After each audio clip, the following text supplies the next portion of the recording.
Le damos lugar ahora a Sandra Barranco García.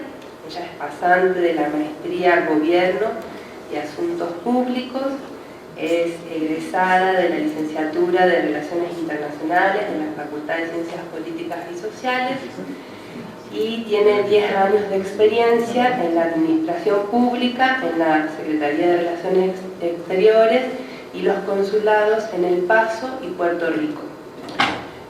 Su trabajo tiene por título la implementación de los programas de protección y asistencia consular a migrantes en Estados Unidos, el caso de los consulados de México en Dallas, Nogales y Sacramento. Muchas gracias.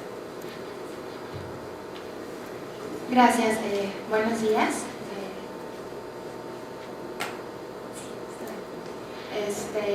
Bueno, muchas gracias también a la doctora Silvia Molina y al doctor Alejandro Méndez por la invitación para participar en el proyecto de comunicación, transmigración y sistemas emergentes.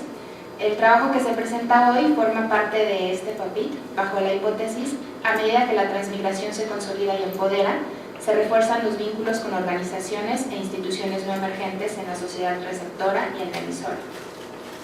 Primero que nada, voy a empezar poniendo en contexto el trabajo de investigación.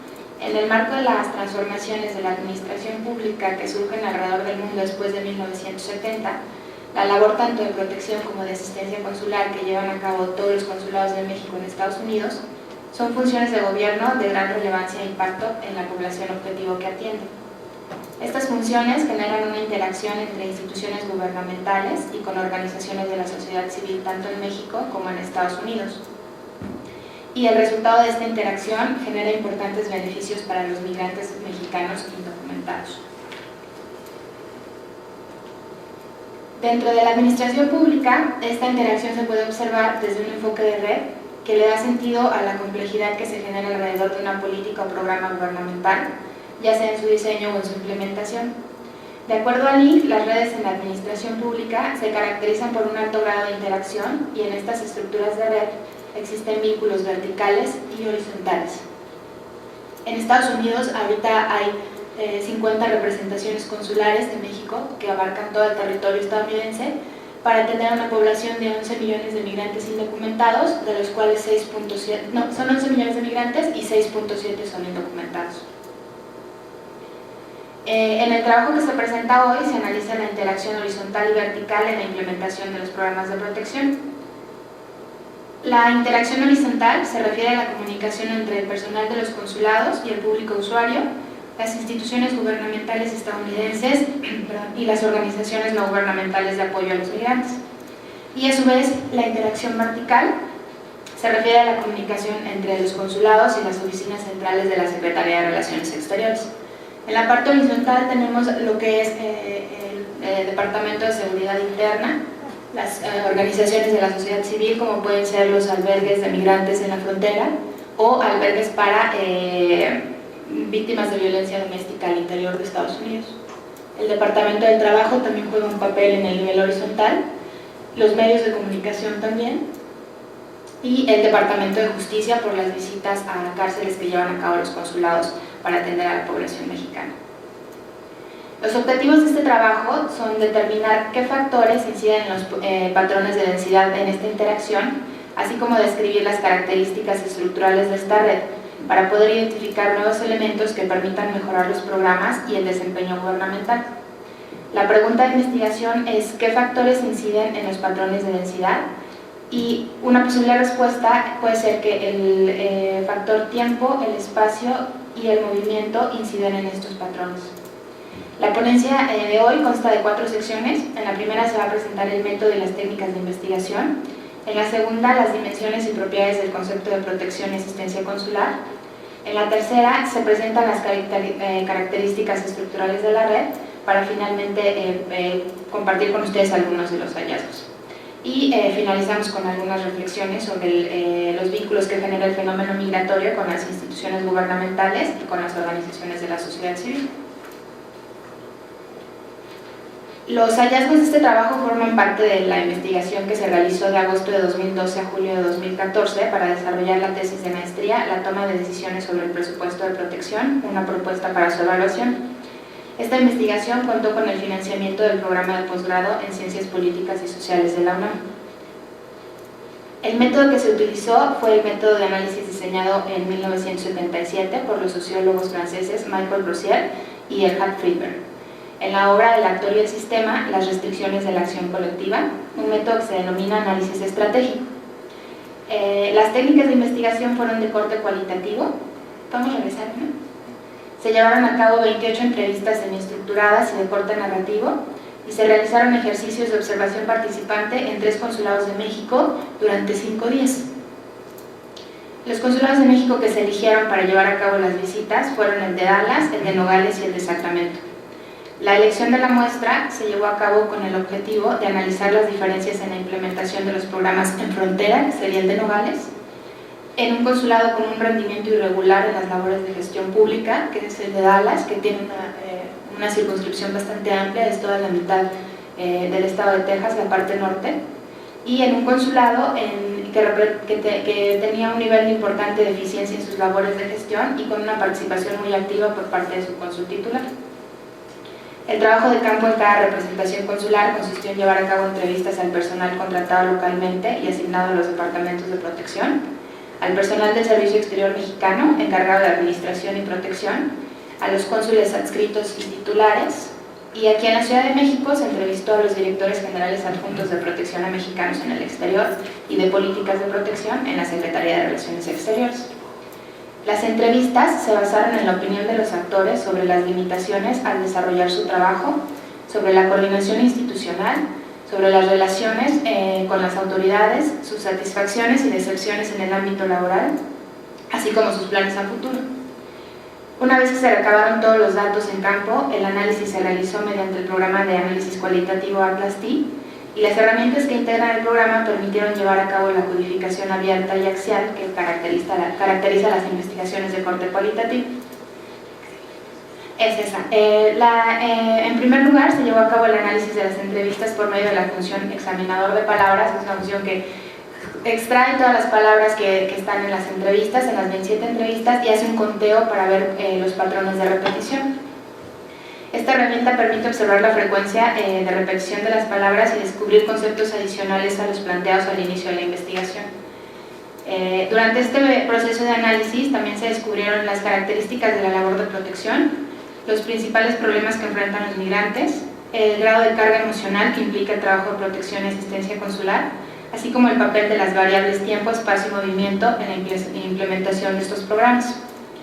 Y las tablas de concurrencias permiten observar la relación entre códigos, que finalmente se puede, y la recuperación de citas también por categoría genera un proceso de redacción más ágil y sistematizado que permite vincular el protocolo de la investigación ya con la redacción del trabajo final.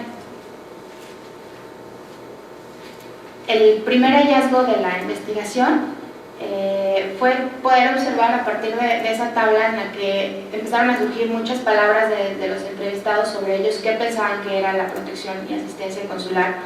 Respondían a preguntas sobre qué herramientas consideraban que eran las principales para llevar a cabo esta labor. Y de ahí surgió este concepto que es protección y asistencia consular, es principalmente una labor de ayuda y asistencia, sobre todo en el ámbito legal. El objetivo principal de esta labor es solucionar problemas y brindar seguridad. Asimismo, las cualidades para llevar a cabo la labor de protección son actitud de servicio, compromiso, saber escuchar, paciencia, sensibilidad, vocación, criterio y sentido humanitario. Las características estructurales de la red, con los datos recabados en campo es posible identificar que en la red consular de México en Estados Unidos existen vínculos verticales y horizontales con un alto grado de interacción, y asimismo se puede observar que dichos vínculos son cruciales en la implementación de los programas de protección y asistencia consular. Primero que nada me gustaría compartirles un texto de los ejercicios de observación participante para que puedan también ver en campo cómo se desarrollan los casos de protección.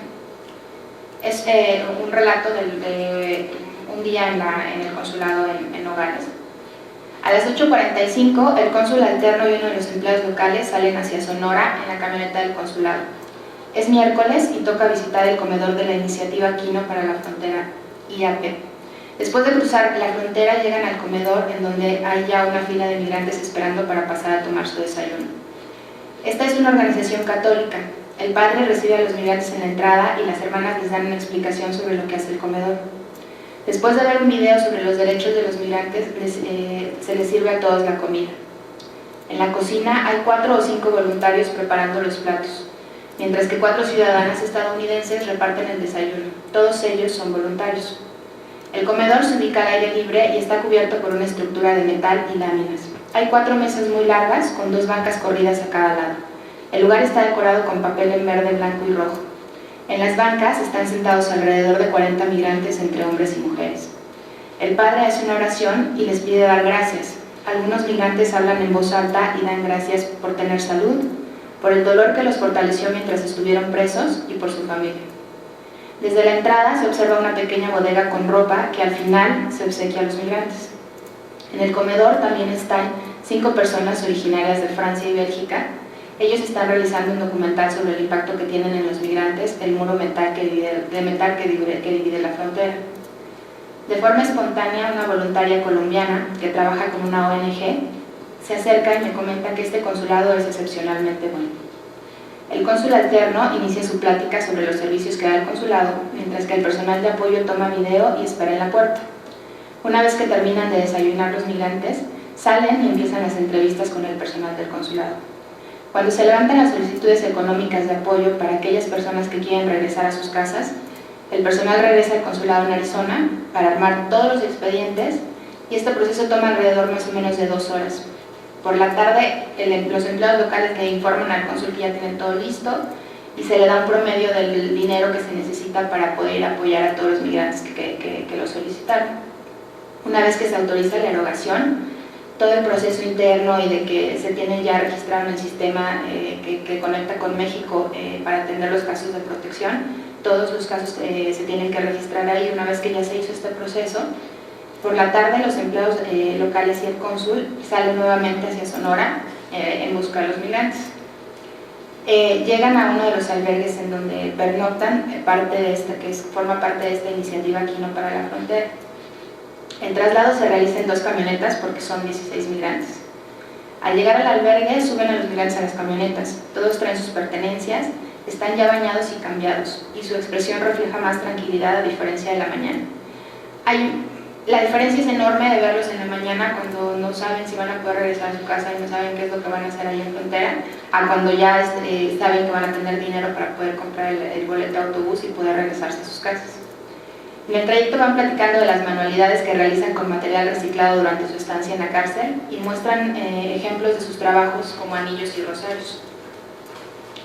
Una vez que llegan a la central de autobuses, el cónsul empieza la compra de los boletos de autobús con destino a la Ciudad de México. Algunos migrantes comentan que sus pueblos están a 5 horas de la capital del estado donde llega el autobús. El cónsul les entrega los boletos, les da el apoyo económico para que paguen el boleto de autobús que los lleva al DF, del DF a sus comunidades. Tienen que hacer así una transición en este trayecto y un poco de dinero para comida. Se les da una plática con medidas de prevención, con lo que comentaba la doctora de no salir de la central de autobuses, no llamar de un teléfono público para que no se quede registrado el teléfono, etc. Y bueno, finalmente el personal del consulado regresa a Nogales, Arizona y termina todo el papeleo. Eso sería, digamos, un día común en un consulado frontera. La otra muestra fue el consulado en Dallas, en donde, a diferencia del consulado en Nogales, me dio la impresión de que el Departamento de Protección se encuentra abandonado. Este se encuentra entrando al edificio a mano izquierda, está completamente independiente del Departamento de Documentación, cuenta con una sala de espera muy amplia, en donde hay alrededor de 30 sillas. La oficina del cónsul y de los 7 empleados locales están en la misma área, y en la sala de espera hay un reloj que de entrada no sirve. En las mesas hay folletos de instituciones de gobierno de Estados Unidos y de organizaciones no gubernamentales también de Estados Unidos, principalmente sobre violencia doméstica y derechos laborales. Del total de los folletos, solo 4 son elaborados por el consulado. No hay plumas para llenar las solicitudes de apoyo, que sería como lo más elemental. Llega el migrante y llega a pedir apoyo al consulado, lo primero que tiene que hacer es llenar una solicitud para pedir el apoyo al consulado. Sin embargo, no hay. Y me tocó me tocó observar y me pareció interesante porque uno de las personas del público se acercó a una de las oficinas a pedir una pluma y la respuesta fue: solamente tengo la mía. Entonces pues no había forma de llenar la solicitud hasta que un buen samaritano le prestó uno. En el área de pasaporte está llena completamente la sala y están atendiendo ellos un promedio de 500 personas al día, es decir, la carga y los intereses del consulado están en el área de documentación. Sin embargo, aquí en protección no hay una persona que brinde información al público, ellos entran directamente y preguntan de oficina en oficina quién los puede atender. El personal local sale dependiendo de sus actividades y da informes y canaliza al público. Me tocó también observar un señor que ingresó, se perdió, llegó hasta el área de poderes notariales y registro civil, en donde el cónsul le indicó exactamente en dónde estaba el área de protección. También se pudo observar que hay una ventanilla de atención al público con un letrero de derechos laborales, pero tampoco hay personal para atenderlo. A las 12 del día ya no hay ninguna persona para atender, a pesar de que la circunscripción, ya como vieron, atiende la mitad del estado de Texas. Durante el trabajo en campo también fue posible observar la visita de un abogado consultor que brinda asesoría migratoria de manera gratuita. Sin embargo, no se observa que el Departamento de Protección coordine la visita o le dé difusión, es decir, el abogado llega, se instala en una oficina y atiende a las personas que por casualidad llegan. Hay una gran diferencia en cuanto a la decoración del Departamento de Protección y las oficinas que están en la parte superior, que son las oficinas del Cónsul General. Las oficinas del Departamento de Protección son muchísimo más austeras y eso es un reflejo del interés que puede haber por parte del cónsul titular hacia el Departamento de Protección. El caso contrario es el Consulado de México en Sacramento. Ese es el sueño de todo cónsul. Es un edificio que es nuevo, no sé si se alcanzan a ver, pero es un edificio que es completamente nuevo, está diseñado específicamente para las labores de protección. Hay una interconexión entre todos los departamentos. Entras y de entrada lo que más me llamó la atención fue que hay un área para niños, que eso no hay en ningún consulado. Entonces, y que es muy importante porque con 500 personas al día llegando con niños, etc. Entonces, normalmente los consulados son un caos. Tienen su ventanilla de salud, tienen una pantalla en donde se va registrando el turno de las personas que están esperando su pasaporte y se dice, se aparece el turno y en qué ventanilla se le está atendiendo. Y entonces ya los migrantes no tienen esa atención de estar atentos a ver si ya me toca, a ver si ya me van a llamar, estar atentos si están escuchando mi nombre. Y entonces se aprovecha más el espacio para pláticas que pueden dar sobre derechos laborales, violencia doméstica, salud, etc. Entonces ya están como más atentos interactuando con las personas que están dando las conferencias. Pues tienen también una sala de juntas y una sala que también se usa para prestar a las instituciones tanto de gobierno como organizaciones no gubernamentales para que realicen sus eventos. Y esta es una forma en la que el cónsul refuerza los vínculos. Les dice, bueno, van a hacer una conferencia, te presto mi sala, vente para acá. Y entonces de ahí va haciendo vínculos con las organizaciones en favor de todos los departamentos. El trabajo que realizan los departamentos de protección, como pueden ver, es inmensamente variado. Como ya vieron, la interacción que generan los casos de protección varía de consulado a consulado. En los consulados en frontera, las organizaciones con las que se establece una interacción con mayor densidad, ya vieron que son las que brindan comida, hospedaje y ropa a los migrantes deportados. Y por ejemplo en Sacramento, las relaciones con los albergues que brindan apoyo a mujeres que sufren de violencia doméstica, con hospitales y con organizaciones que brindan asistencia legal. Con los hospitales, ahí particularmente hay una relación muy buena con el hospital Shriners, que es un hospital que atiende a niños que tienen algún accidente, que están quemados aquí en México y los trasladan en ambulancia aérea y les brindan toda la atención de forma gratuita.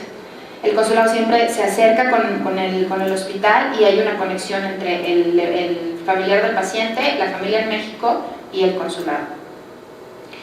Y por lo que se refiere a la interacción que llevan a cabo los consulados con las autoridades del estado receptor, en los 3 consulados se observó que la densidad de la interacción con autoridades migratorias es intensa, también con las civiles y penales también.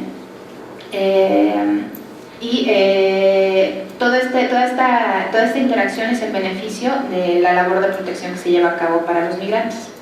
En la mayoría de los casos, las autoridades estadounidenses únicamente reconocen como un interlocutor válido al personal del consulado, tal como lo establece el artículo 5 y 36 de la Convención de Viena sobre Relaciones Consulares. Es decir, de aquí radica también la importancia de la labor de protección de los consulados, que aunque llega a tener sus fallas, las bondades de este método es que se identifican las fallas que puede tener la institución, pero el objetivo es brindar una propuesta para mejorarlas, como sería el caso del consulado en Dallas. Entonces, no es una función que pueda realizar ninguna otra organización, ni siquiera los familiares. Entonces, el acceso que tiene el consulado para llamar por teléfono y preguntar por una persona que está extraviada y saber si está detenida en un centro de detención migratorio, no lo puede hacer nadie más. Y poder ir a entrevistarlos e identificar sus necesidades tampoco lo puede hacer alguien más. Las autoridades estadounidenses son muy estrictas, y también los hospitales, en cuanto a la confidencialidad de la información. Entonces, si yo hablo y pregunto por la salud de uno de los pacientes y doy el nombre y no soy un familiar, no me van a brindar ningún tipo de información. Y está la barrera del idioma. Aunque yo sea familiar, si no hablo inglés, no me voy a poder comunicar con los hospitales y no voy a saber exactamente qué tiene mi familiar, y entonces ahí es en donde entra la labor del personal del consulado para hacer un enlace. En la interacción vertical, esta se lleva a cabo entre el personal del consulado y la Dirección General de Protección aquí en la Secretaría de Relaciones Exteriores, y los funcionarios entrevistados en la Secretaría describen la interacción con 2 palabras: muy intensa. Diariamente esta dirección recibe grandes cantidades de información sobre el desarrollo cotidiano de los casos de protección por medio de correos electrónicos, llamadas telefónicas, oficios y sobre todo mediante el Sistema Integral de Protección Consular. Este sistema de protección es un programa en el que se registran todos los casos de protección que ven todos los consulados, tanto en Estados Unidos como alrededor del mundo. El programa le asigna una clave al caso, y entonces yo estoy en México y llega el familiar de la persona y me pregunta: quiero saber el caso de mi familiar, lo busco en el sistema y me va a arrojar todo lo que ha hecho el consulado. Si necesita a lo mejor alguna gestión que tenga que hacer otro consulado en otro estado, el otro consulado en otro estado va a poder tener acceso a esa misma información. Y también los funcionarios entrevistados manifestaron que una segunda forma de interacción se centra en las solicitudes de autorización para ejercer recursos económicos, cuyo monto es mayor a los que establece la normatividad. Es decir, para poder llevar a cabo la atención de los casos de protección, se necesita a veces pedir autorización a la Secretaría o pedir que les envíen más dinero. Y finalmente, una tercera forma de interacción se relaciona con la información sobre casos de alto impacto. No sé si han escuchado de repente accidentes en los que fallecen más de 5 o 6 migrantes en su intento por ingresar a la frontera, en donde a veces fallecen porque están dentro de un tráiler sin aire, sin comida. Ese tipo de casos generan una interacción muy intensa, tanto del consulado hacia la secretaría y viceversa. Es decir, se tiene que informar de inmediato, son casos de alto impacto que por el efecto que pueden tener en los medios de comunicación, tienen que tener una reacción bastante rápida de atención. Obviamente, la prioridad pues, es la protección de las personas vulnerables, que implica todo este tipo de casos. En cuanto a los factores que inciden en los patrones de densidad, la evidencia muestra que la interacción se relaciona con factores como el tiempo, el espacio y el movimiento. En cuanto al factor tiempo, es posible observar que la atención de los casos de protección no tiene un horario de atención específico. En los 3 consulados existe un celular de guardia en el que se reciben las notificaciones de casos las 24 horas del día. Asimismo, un caso de protección puede concluir en un día, como es un apoyo para que regresen a sus lugares de origen que ya vimos, o puede tardar varios años, especialmente cuando se trata de la custodia de un menor, que allá es muy común. Aquí son muy comunes las nalgadas y el jaloncito de cabello, allá no, allá sí les quitan a los niños, y poder recuperarlos es un proceso muy largo que implica la relación con muchas autoridades, con el departamento de familia, con otras que dan cursos a los papás para manejo de ira. Tienen que presentar ellos muchas pruebas de que están rehabilitados, de que tienen un hogar adecuado para poder recuperar a sus hijos. O cuando ya fueron deportados hacia México y el menor se quedó en Estados Unidos, también es un proceso que lleva un proceso muy largo, porque también o la familia en México lo reclama o etcétera, ¿no?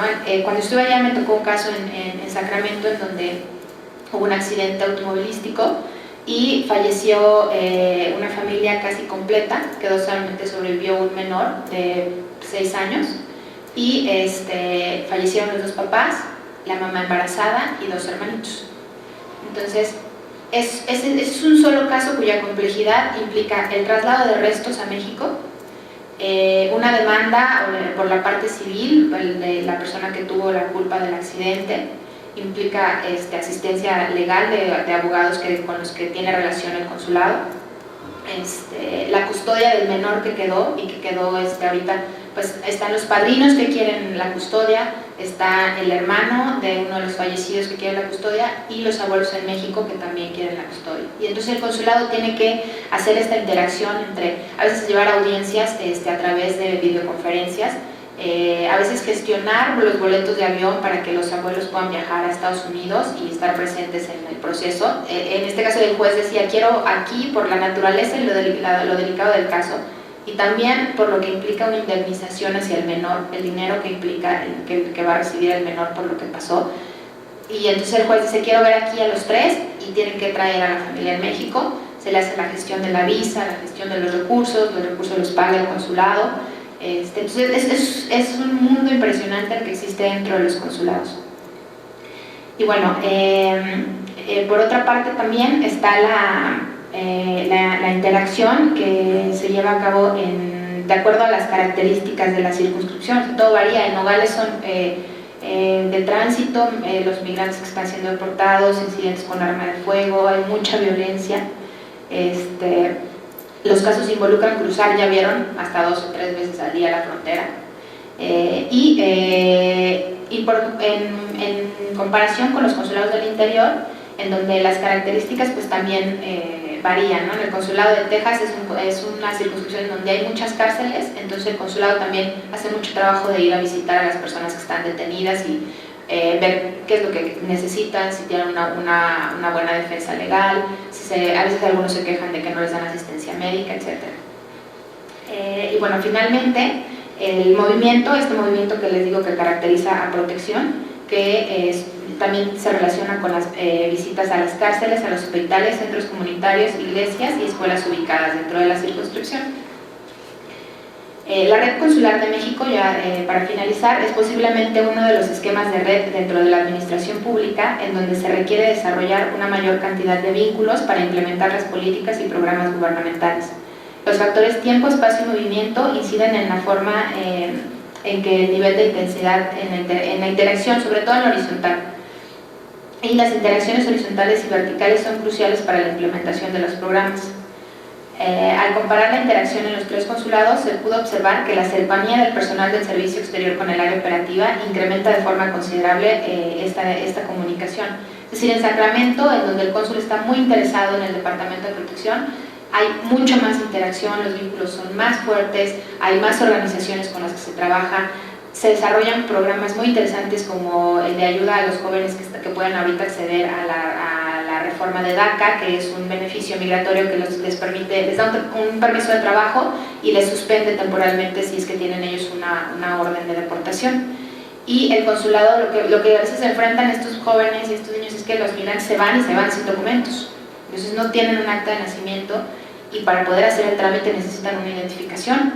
Entonces, de ahí el cónsul diseñó y todo el personal diseñaron un programa para que se pudiera entrevistar a todos estos jóvenes y se les pudiera dar un pasaporte de protección que solamente el personal del servicio exterior, el cónsul titular, puede decidir si se los da o no, con una entrevista, con alguna prueba, de algún pequeño documento que tengan de que nacieron en México, a lo mejor no es un acta de nacimiento, pero a lo mejor es algún otro documento, y es súper discrecional, eso lo ve el cónsul y dice sí se los podemos dar o no se los podemos dar, y eso es una gran diferencia entre poder acceder a este beneficio migratorio, tener un pasaporte para poder ir.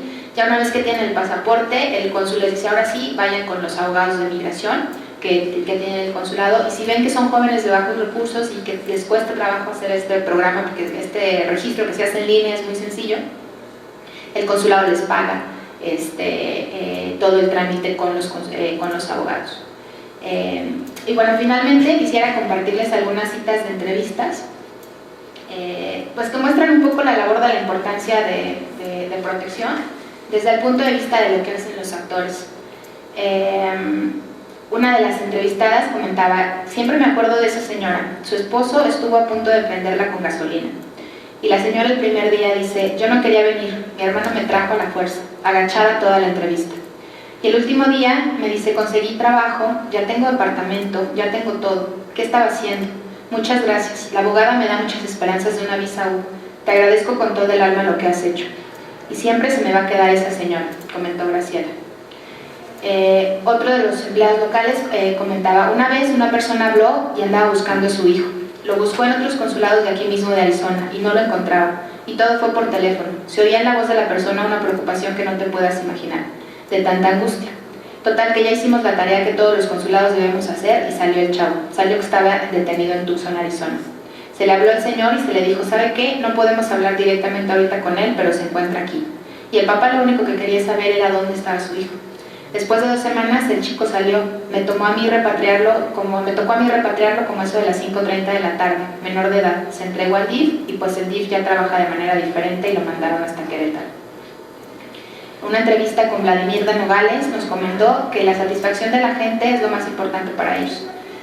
Muchas de las ocasiones me ha tocado de que ayudas a una persona y esa persona con las palabras que te dé te incentiva más a seguir dando lo mejor de ti, a seguir trabajando por el bienestar de ellos.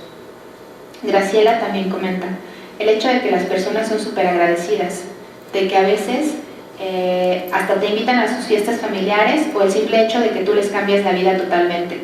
A las personas les puedes conseguir un permiso de trabajo, o sabes tú que no van a tener esa preocupación de que sean deportadas y dejar a su familia aquí. Esos son cambios de vida y les regresas esa tranquilidad con la que todas las personas deberían vivir. Y Pedro comenta igual, el trabajar igual, al recibir al próximo paisano y decirle: ¿sabes qué? Felicidades, aquí está DACA. Y el ir por otra familia, sentarlo aquí y empezar de nuevo. Víctor de Nogales finalmente comenta: yo me di cuenta que tenía eso de ayudar a la gente. Me ha dado muchas satisfacciones mi trabajo, me gusta mucho, mucho me gusta. Me ha enseñado a ser mejor persona, mejor padre, me ha enseñado a ser mejor compañero de trabajo y mejor hijo.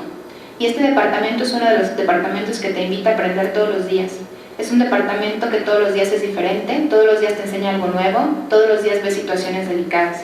Pero la satisfacción más grande, lejos de ser la satisfacción económica, es que una persona te diga gracias, sabiendo que nosotros somos los que damos la cara por el gobierno, en este caso de México. El hecho de que un connacional te diga: ¿sabes qué? Salvaste mi vida, ¿sabes qué? Encontraste a mi hijo, ¿sabes qué? Ayudaste a mi hijo enfermo. Muchas gracias. Eso en lo personal yo le digo a usted, no tiene precio. Muchas gracias.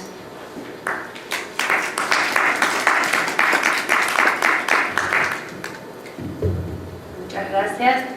Nos quedan pocos minutos, pero abrimos la mesa a las posibles preguntas que hubiera. No sé si alguien quiere participar. ¿Hay algún tipo de entrenamiento especial para los cónsules? No, ese es parte de los hallazgos de la investigación del otro trabajo de maestría. No, todo se aprende en campo. Todos los empleados comentan: yo aprendí preguntando, leyendo, de la experiencia de mis compañeros con mayor antigüedad, de las pláticas de los abogados y de las mismas instituciones también. Las instituciones gubernamentales estadounidenses tienen mucha disposición en enseñar al personal del consulado. Les dicen cómo se hacen las cosas, cómo es el sistema allá, pero todo es en campo. Ahorita hay solo un primer esfuerzo de la Secretaría de Relaciones Exteriores de hacer un manual muy concreto donde dice: en estos casos te toca hacer esto, esto y esto, pero es como un diagrama de flujo que difícilmente puede reflejar todo lo que tienen que hacer allá.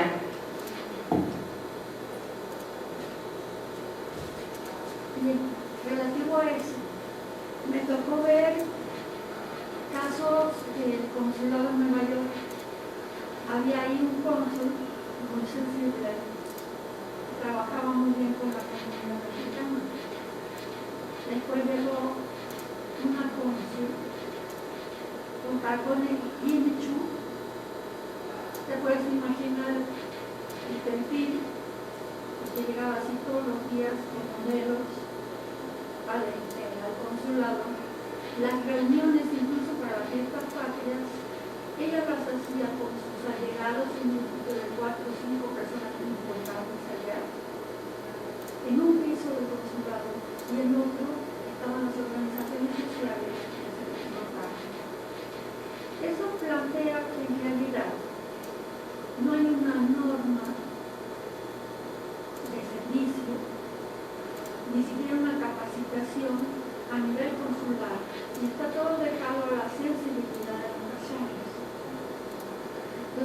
también de consulados donde se atiende con ciertos recursos y otros que no los hay, y además la gente tampoco se interesa. Planteos de nivel muy grande. ¿Hay alguna organización que llame la atención sobre esos temas?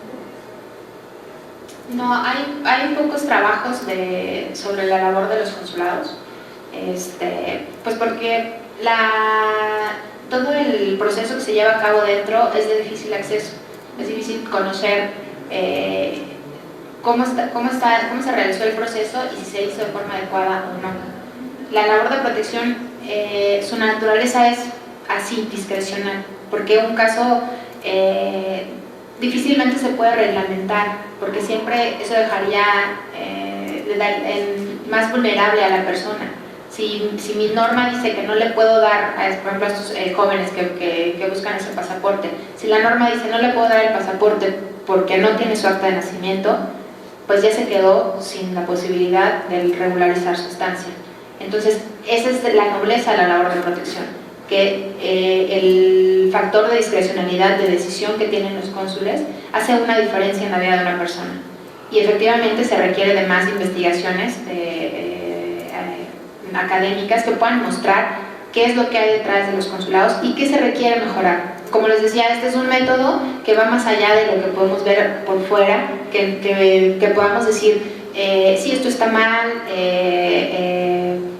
sino que es un método que va al interior de la institución, se habla con los actores y con la experiencia de los actores podemos identificar dónde está verdaderamente el problema para poder hacer una propuesta concreta de mejora de la institución. No solamente plantear lo que está pasando, sino nosotros como universitarios, yo soy egresada de la universidad de aquí de la facultad, y la verdad es que a mí lo que más me apasionaría es de verdad ver estudiantes que están haciendo propuestas directas al gobierno de decir esto está mal y así se puede mejorar, y llamando la atención hacia este tipo de casos que requieren que la gente se involucre, que los estudiantes se involucren y que se busque tratar de hacer una diferencia.